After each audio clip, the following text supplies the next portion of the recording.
I'm Miss Campbell. This is Chapter 11 of Fish in a Tree, entitled Scrambled Egg. When we come into the classroom, Mr. Daniels makes an announcement. Attention Fantasticos! We have a brand new Fantastico seats, so find yours and settle in. Jessica's sitting next to Suki and staring at Shay like their separation is a great injustice. It turns out I'm sitting in the front row next to Keisha, the girl that can bake and write at the same time.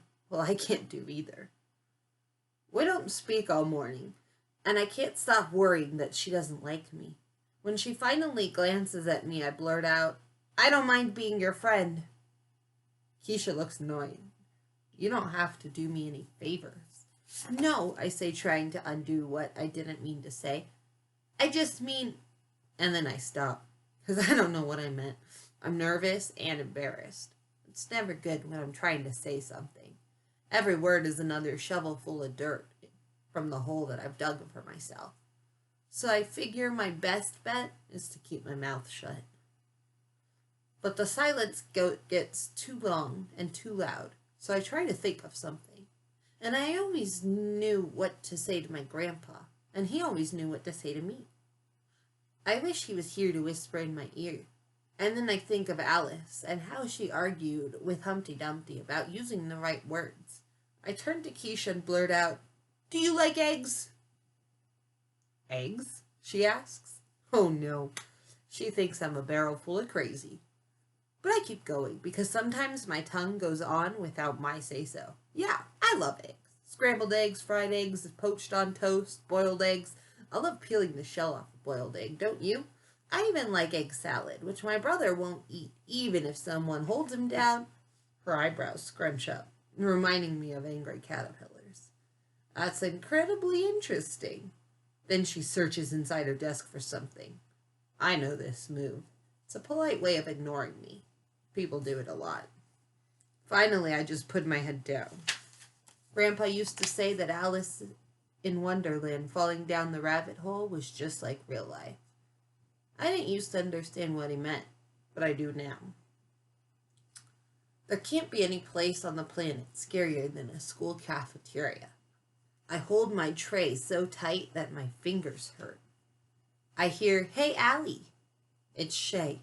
She's standing with Jessica and a few others. "Yeah?" I ask. "Do you want to sit with us for lunch?" Of course I don't want to sit with them, but I'm getting tired of sitting alone and having everyone else see me sitting alone. Besides that, Shay, Jessica, and some other girls all have these woven friendship bracelets. I've never had the kinds of friends who have matching bracelets, but I've always wanted them. It's like the bracelet tells the world that the person wearing it has someone who cares about them. Not like a family member that has to care, but someone who just likes you. I want to feel a part of something. Anything, I guess. Shay is overly happy that I said yes. I sit down after glancing at the seat to make sure I won't be sitting in a pool of glue. Shay motions me to sit next to her.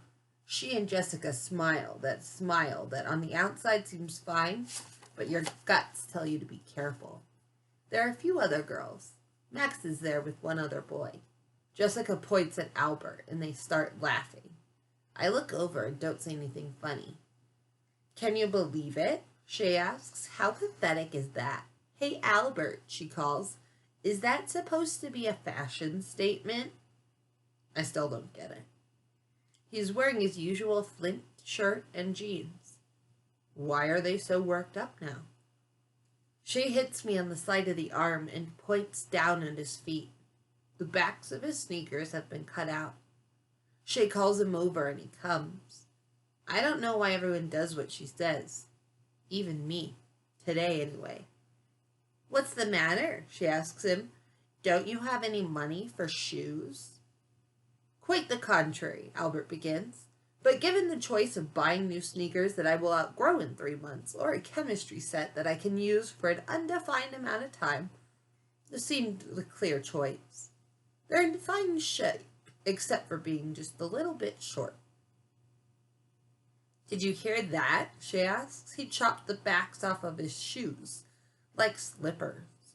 Jessica adds, Next time, he'll be wearing a robe. Shay turns to her. I think robes would be cool. We should wear them tomorrow. Yeah, that would be cool, Jessica says. Shay laughs, but I don't think Jessica knows that Shay isn't laughing because of the robes. I think Jessica said something dumb to see if Jessica would go along with it.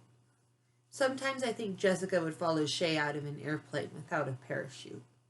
Then Shay turns to me. Well, Allie, she asks, what do you think of wearing robes tomorrow?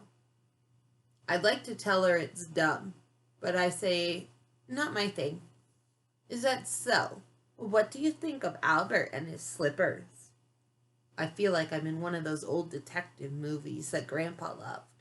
In a cramped, small room under a bright light, being asked a question I don't want to answer. The thought to stick up for him goes through my head, but it doesn't seem like the right answer for Shay. They're pretty weird, I say. How strange, huh? I've made Shay happy, but I feel terrible. And I know I'm going to feel even worse when the shade comes down over Albert's face, when he looks sad, but that never comes. He stands there eating Doritos and studying us like we're lab mice. I think it's curious you worry about what I have on my feet when the three of you are wearing red shirts. Not a wise color. Red is the color of stoplights and stop signs, bad wounds, warning lights, the most severe of sunburns. It represents red alerts and high fevers. Red numbers show a loss in accounting. Red represents danger. I think of all the red marks that cover my papers from teachers, how I hate to get them back. Jessica laughs loudest. What a weirdo, Albert. Furthermore, he says, any crew member of Star Trek's Starship Enterprise who wears a red shirt never appears in another episode. Frankly, I think you've made poor choices. They all burst into loud laughter. Albert, Max says, it's only a dumb TV show, dude. Not a very good one either. Albert's arm stops dead on his way to his mouth with another Dorito. Not a very good show? He asks. Albert, Shay says, leaning forward a bit, you go right ahead and ignore what you look like, but it's the rest of us who suffer, and we have to look at you. Actually, he says, I don't take my appearance lightly. I take you lightly. And with that, he turns and is gone before she can pull out some other mean thing. And I wish I was more like Albert. Seeing him shuffle away in those sneakers makes me want to be better. I'm not perfect, but at least I'm not mean. And then my heart sinks, because I realized that I just was. I guess I did it because I was lonely. Now, I know there are worse things than being lonely. And that is the end of chapter 11. My question for you is, why do you think Shay asks Allie to sit at her table at lunch? I will see you for our next